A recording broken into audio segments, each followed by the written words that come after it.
The broadcast is now starting. All attendees are in listen-only mode. Well, good morning, and thank you for attending our webinar this morning. My name is Jim Guinan. I'm an annuity sales director here with Insurance Agency Marketing. And today, our topic is the IAMS 1040 checklist. I will be talking about some different opportunities that present themselves when reviewing a 1040. And so talking about where to look for some opportunities, some topics that you can have with your clients and prospects, and what that may generate for you.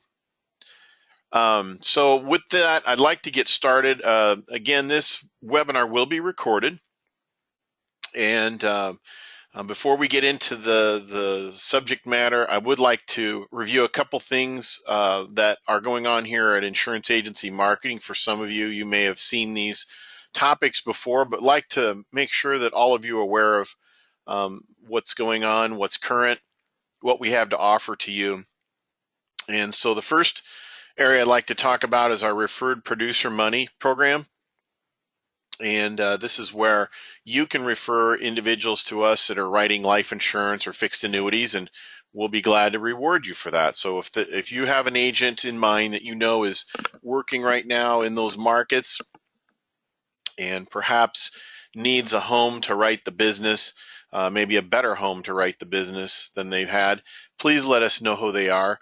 When they contract, we'll pay you $50, and as they write business, we'll pay you, in essence, an override that comes from us for that business. As you can see on the screen, that's an ongoing referred producer money program, and it's unlimited. So you can refer as many agents as you'd like to us. That certainly makes my job easier and our job easier here at the brokerage. Also, we have our marketing reimbursement program that's continuing here in 2018. And just generally how it works is, for the business that you write, we throw money into a marketing reimbursement account. And then when you have business expenses, you submit those receipts to us and we'll reimburse you 50% of the cost of that. So it's ongoing. So as you continue to write and have more business coming in, more money goes into the marketing reimbursement. Okay, and then talking about our new producer bonus, this continues to work well for us as we come into the new year. And as you can see, there's different rewards that you can take advantage of for the business that you write. This is for your first 180 days of writing business with us for the first time. And so as you can see, for example, if you write $300,000 of annuity premium in the first 6 months, you can, among other things, receive $1,500 in a gift card or in cash. So it's our way of saying thank you to you, kind of giving you a jump start. A nice little incentive for writing your annuity and single premium and target life business. So we appreciate it. In looking around at other IMOs, it's very hard to find anyone that does something like this. Okay. All right. So our back office support is, I think, as important as what we do. I'm in annuity marketing, of course, and we have some great people that work around us that help me and help us in the annuity and life departments do what we do, but they're also working for you. So the new business team is reviewing the apps and scrubbing the apps. Our contracting with the paperless contracting is making it a lot easier to get appointed with additional carriers without filling something out every time. We do have, of course, individuals in our department and the life that help you with your quotes. So if you're not able to find those on our website, you're not able to find maybe a product that works for you, or you're not quite sure what's available, we, with the help of our coordinators that run the quotes, can help you do that. So just to give you an idea of some of that, and of course, if you've submitted business to in the past, you know that in both life and annuity, we have marketing managers, case managers that follow your cases through as best we can. Our creative department is Tasia, Josh, and Andrew. They're very busy. And what they're busy doing these days is helping agents with websites. For example, we've had a lot of interest in websites in the last 6 months. So if you have one or if you don't and you need some ideas about how to create one or make one better, also branding is very important.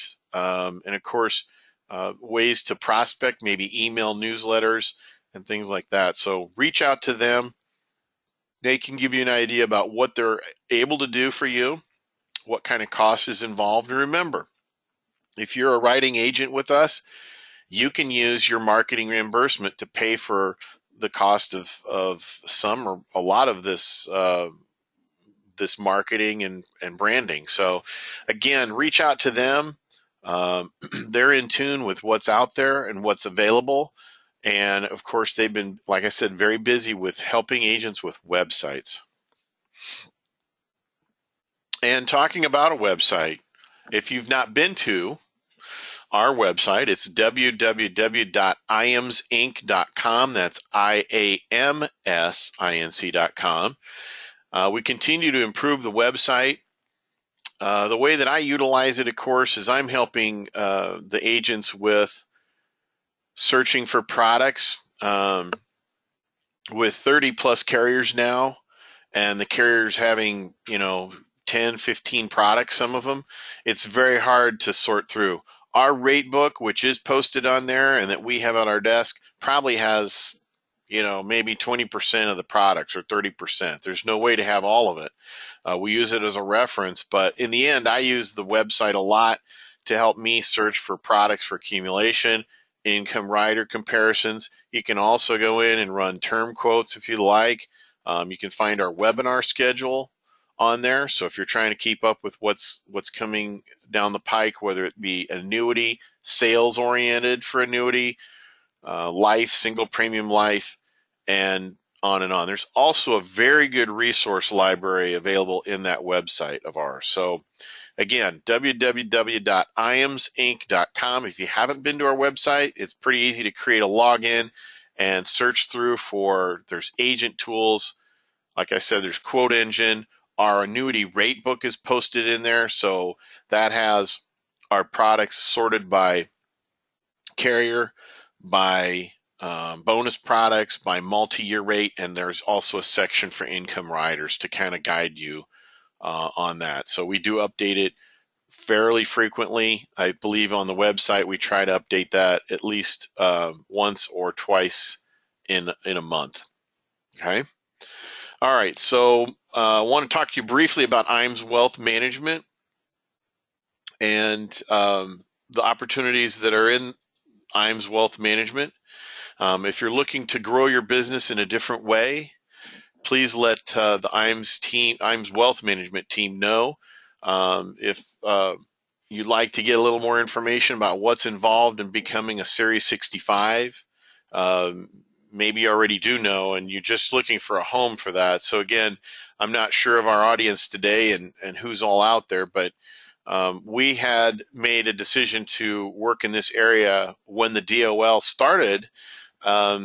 But regardless now of what happens with the DOL, if it goes away or if it sticks around, and we will be continued and are committed to our RIA. And we've been in business now for over 2 years. Our assets under management are growing all the time and taking on new advisors. So if you have questions about that, I'm going to launch a poll question. And if you would take a moment and answer yes or no to that, what I can do is we can have a call to you, maybe some information sent to you. Just reach out to you and answer some questions you have about it. Again, some of you have been securities licensed in the past. What we're seeing is the advisors that work in this market are able to help clients more fully without giving up business and referring it to someone else, or maybe just not wanting to refer that business to someone else. Maybe the growth part of their portfolio or their retirement accounts, and it's just not being, it's not being worked on. It's not being, they're not getting service.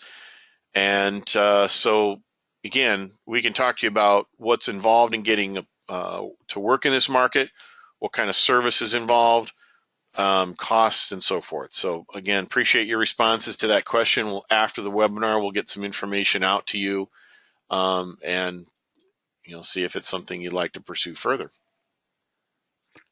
Okay, wanted to talk to you about our Life and Annuity Academy.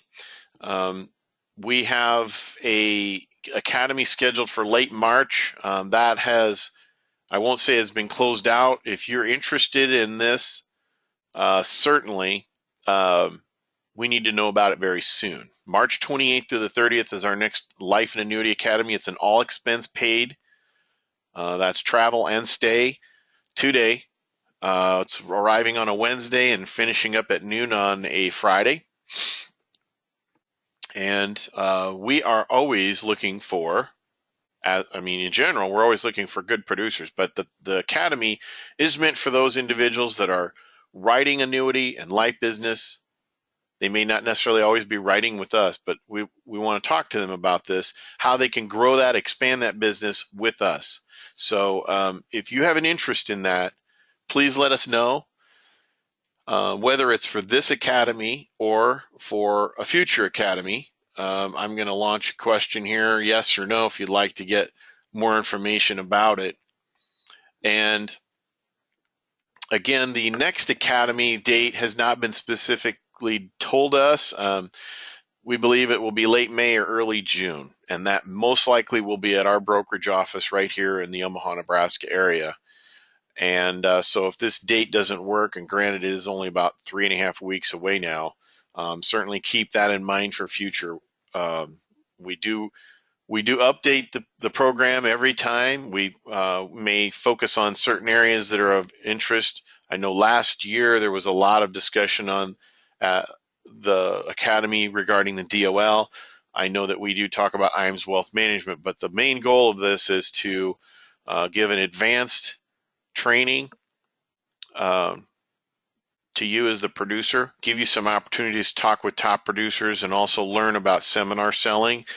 But it's not all about that either. So again, if you have interest in it, let us know. We'll be glad to get some information out to you, have a discussion with you about the Academy and what we're looking for. We usually have around 40 producers in for this event. So I thank you for your response to that.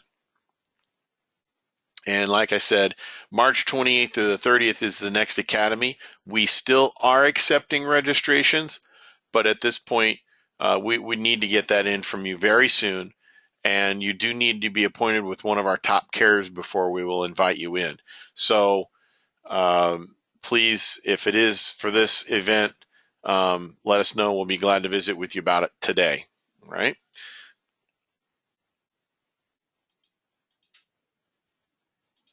Okay, so I close that poll. Again, thank you. And as we go through the webinar today also, if there's a question you have that I didn't answer during the course of it or didn't get to the question, feel free to type that in. I always follow up with everyone that's on the webinars, and we'll be glad to answer questions for you.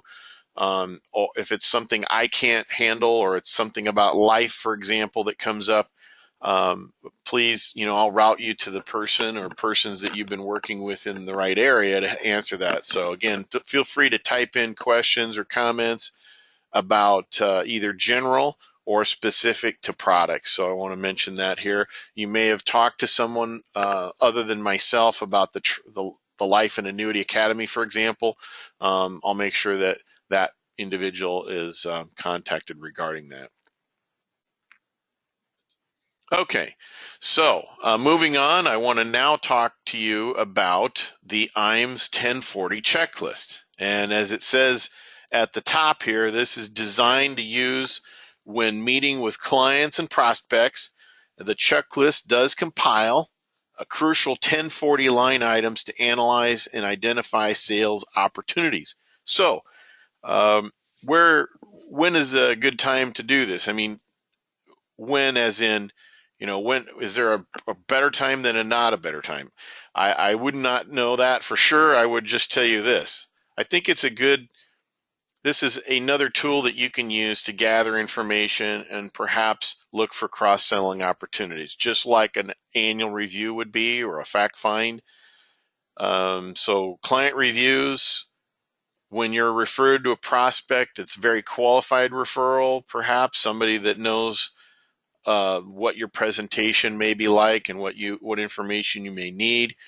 I think anytime after you make a sale with a client, it's always a good time to go update your financial profile for them and perhaps ask for this 1040 might be part of it. It might just be part of your process. So again, I think it's just it's a way to gather more information. Also, maybe to find out how much trust there is. Okay, so let's talk about some of the items that you would see on a tax return. Certainly, one of the main things would be their W-2. They may not have that, but they may have it with you or the information there. But on the tax return, basically, it's differences in line 1 and line 3 may indicate the participation in an employer's 401k plan or a 403b. Certainly, these are opportunities to talk about qualified retirement plans. And although that may not directly help us or help you as a producer, if they're contributing to that, to me right away, one thing that comes up, and this is from another webinar that I host, which is on 401k prospecting, but also talking about in-service withdrawals. So if they're an active participant in a 401k, especially if this prospect is over 59 and a half, we have an opportunity here to talk about the in-service non-hardship withdrawal that 401k plan may provide. Now, even if they're not 59 and a half yet, it's an opportunity to talk about it. I've worked with a client, at least one client, who was pre-59 and a half that took advantage of an in-service withdrawal and rolled it over into an IRA. So again, it's just something to make note of. Talk about it. Are you maxing out your contribution? Have you thought about other opportunities that you could take advantage of instead of increasing the 401k? Maybe as you increase your contribution, there may not be an accompanying increase in match. So maybe they've already maxed out whatever match there may be in the plan. That might be an opportunity to put money into a Roth. Okay, so again, you'll see the questions. There are a lot of questions on these, which are great discussions, great ways to think about other opportunities. Again, not everything's just annuity or life. Maybe a time to talk about disability, tax-deferred annuities, as it says here. So, okay, the address line, pretty straightforward, but you will know if they own a home or if they rent, because you may be meeting there. But even if you're not, some questions that might come up could be, do you have enough life insurance to pay off a real estate debt should something happen to you? Again, a lot of these may bring up, have you thought about ways your increased cash flow can be applied towards a tax-deferred annuity? I'm not quite sure how that comes from an address, but anyhow, making sure what their housing situation is, if they own a home. That to me, I always think about life insurance. Making sure that they're properly insured to cover that mortgage and more. Okay, filing status. So what to look for? Filing status change over the last 3 years. Recently married, divorced, or widowed. That could bring up some topics such as reviewing and updating beneficiary designations on life policies or really any asset, life insurance or retirement. Have you thought about purchasing additional life insurance, DI, or long-term care?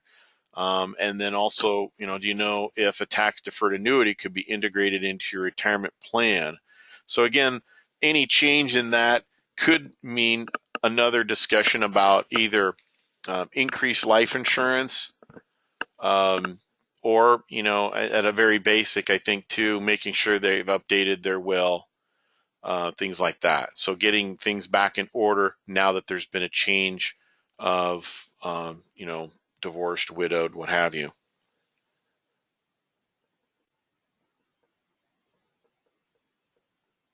Okay, the next section would be talking about dependents and exemptions. It's line 6. And, what to look for. Those are a spouse, children, grandchildren, dependents, even dependents with special needs. Some questions that may come up here that could come up for you. Should the unthinkable happen to you or your spouse, do you have enough life insurance to cover your dependents' needs if one of you unexpectedly passed away? And again, I think we can't talk enough about life insurance. Really, it's not my area of concentration here at the brokerage, but certainly understand the need for that, to make sure that they're properly taken care of if something happens to you. And, always disability too. I think it's undersold. All right, moving on. The next section, I think, important one here, wages and salary. This would be line 7. Compare the last 3 tax returns to identify increased income going forward and the accumulation of assets. Okay, so have you considered a tax deferred opportunity provided by annuity and cash value life insurance products? Okay, so again, disability, I think, is also important when we talk about income because you're insuring their income. So if you write disability or you discover that and you don't, maybe you can refer that to someone else, but it's pretty easy to sell. We do have carriers here for disability, and if you have a need for that for your clients, you can go through our life department. They actually handle the disability. But when we talk about income, it's, if there's an increased income, what are you doing with the income? This is an opportunity to increase retirement either through non-qualified or qualified accounts, either way. And also talk about making sure that that income is preserved through disability, or protected, I should say. I'm sorry. Okay, next section here, taxable interest, line 8A, and tax exempt interest, line 8B. So what are we looking for? Estimate amount of liquid assets a client or prospect has, savings accounts, money markets, CDs, and taxable bonds, or tax-free through municipal bonds and municipal bond funds. Okay, so if you know that the interest, how low interest is out there, if you've got a high number in that interest bracket, that tells you there's quite a bit of money that's liquid. So a good question I always would ask would be, what is that savings that what is the balances that you have in your money markets and CDs? What is that designated for? What are we doing that for? If it's a liquid short-term need, okay. If it's just accumulating and we don't know where to go with it, this is where you can make a recommendation, or maybe, come back to it a later time, but make a note of it that perhaps they can increase the return and make it non-taxable through products like cash value, life insurance, or tax-deferred annuities. So a non-qualified annuity product could be an index, could be any fixed annuity right now, even with the increased rates at the bank, which they are increasing, still outperforms a CD or a money market or a savings account. But we want to be careful about not tying up money that they may need. So I think it's a good discussion to have. Okay, so moving on. Alimony received, line 11. This would be determining if the amount of alimony received is a considerable source of income.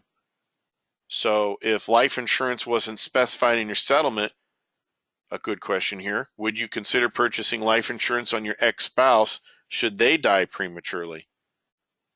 So again, money flowing in, what is it used for? What can we do? What can we offer that matches the needs and liquidity of that asset? Business income or loss, line 12 and Schedule C. So identifying type of business entity, might ask a few questions about what kind of business that is. Now, another great topic and discussion to have is if they own a small business, this would be an opportunity to perhaps talk another time with this person or persons about the small business pension program offered through American National. We do have a carrier that specifies, or specifically, I should say, works with businesses of 1 to 35 employees. So this would be maybe a time to ask the question, what are you doing for your small business? What kind of retirement plan have you set up for that? And if they want to talk about it, then you can gather a census form, submit it into the pension sales department, and they will return that back to you in a few days with a recommendation of what they can do with that small business that helps them set money aside for retirement and also maximizes the tax deductibility. So again, looking for opportunities, if not already asked to this person, maybe you didn't know they owned a small business or have a small business that they run, this would be a great time then to have another discussion and a future potential sale. Okay, capital gains and losses, line 13. So this will indicate whether the client, what they perhaps invest in and maybe how aggressive they might be. Some questions that can come from this would be, do you know that annuities may be more tax efficient option, especially for retirement? It may be, it may not be the best route. Have you considered using permanent life insurance as a conservative part of your asset holdings? So again, questions that can come from learning more about what they own. IRA and pension distributions, lines 15 through 16. All right, what to look for. If the RMD, required minimum distribution, is made because of age, determine the approximate value of the IRA and other qualified retirement accounts. If you're not sure what that is, we can help you with that, but you can find these anywhere. There are tax facts or tax guides, tax facts we call them, charts that we have. You can find them through a number of carriers that will have the RMD tables. So if you're working with someone, for example, that's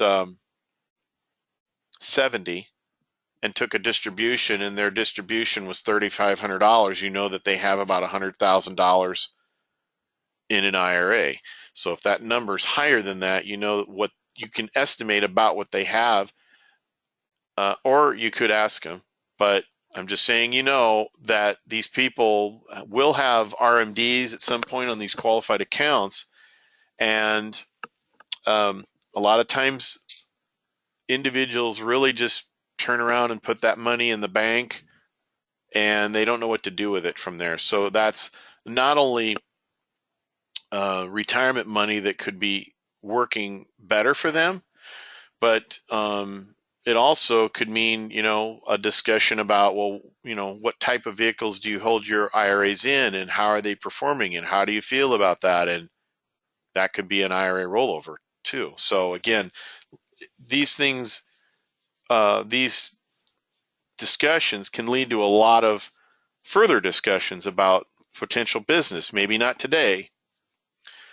And again, the questions to ask, it does say, if you don't need your entire RMD for living expenses, would you consider applying some of these funds towards annuity, life insurance, long-term care insurance? All right, next section. Rental real estate royalties, partnerships, S corporations, and trusts. What to look for. cash flow that can be used to buy an annuity or additional life insurance. Again, and you can see the questions to ask. And then moving expenses, line 26, second chance to determine change of address. All right, do you have enough property and casualty insurance on your new home? I'm sure some of you out there probably may sell property and casualty, and you're looking for opportunities all the time. Is your life insurance policy enough to pay off any real estate debt should something happen to you? Again, another discussion about life insurance and making sure that the individual is properly covered. Okay, IRA deductions, line 32. What we're looking for to determine if they're taking advantage of tax deductible contributions to an IRA. If there is no deduction listed on line 32, ask why. So, questions that you can ask from this, have you reviewed and updated beneficiary designations? Are you happy with your IRA investment allocations? Would you like to see if you're eligible for a Roth and to learn how it may benefit you, your Roth IRA conversion, and learn how it may benefit you? So again, all sorts of questions that can flow from knowing that they now have an IRA and